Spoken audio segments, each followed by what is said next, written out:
Hi guys, Dacakis and Marcus Degiusti from O'Brien Real Estate with another edition of the Northwest Weekly Property News for 2020. Let's kick off with the numbers around Melbourne. There were 69 online auction results captured, with 36 either selling on the day, before or after auction, leaving 33 to pass in, leaving us with a clearance rate of around 52%. The number of confirmed private sales for the week should bring great confidence to the market, with 845 sales, up 184 sales from the previous week. This is strong proof genuine buyers are still very active in the market.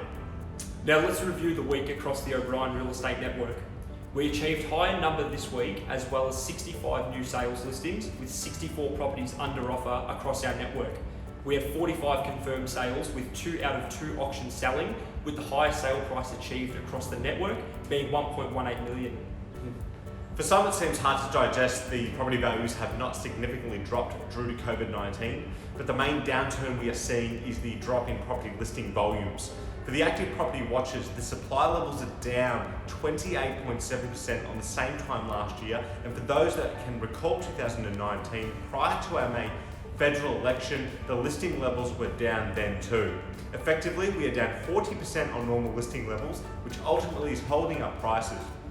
We see this trend continuing. The benefits for people wanting to sell is that it is a great time to sell now. We believe once spring comes later this year, stock levels will increase, and that will place pressure on pricing resilience then.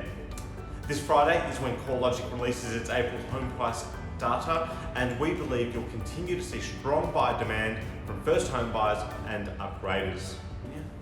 Talk during the week was once again shone on stamp duty tax reform, a topic that has long been discussed for the better part of 20 years, and it's a tax that should be reformed because ultimately it restricts people from moving house.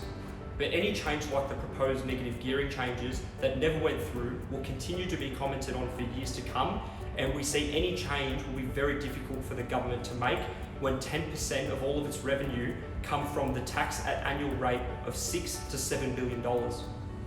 Last Thursday, the Victorian Parliament passed the new rental relief package, which provides relief in 2 ways. The first, a rent relief grant of up to $2,000 for those eligible under the strict conditions, and the second being land tax concessions, where landlords will be eligible for up to a 25% land tax concession if they've done a deal with tenants to reduce rent.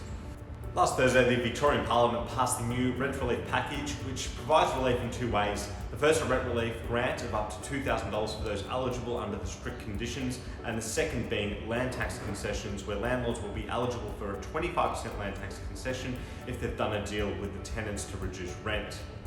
The Victorian Government also announced delays to the Residential Tenancy Act changes. We welcome the decision to hold off on introducing so many changes to the rental laws until next year, which allows our property managers to focus on supporting landlords and renters dealing with the effect of the coronavirus. In broader economic news, yesterday the annual rate of inflation was announced, and it lifted from 1.8% to 2.2%, the strongest pace in 5.5 years. The main reason for surprising uplift was because the prices in food surged due to a number of factors, but mainly through the supply shortages brought on by more people eating at home, panic buying, and the fresh fruit and vegetable lifting due to drought and bushfires. Newly listed this week is 14 Tudor Rose Crescent in Sydenham. This is a vacant block of land in the Rosehedge estate, so it's extremely rare.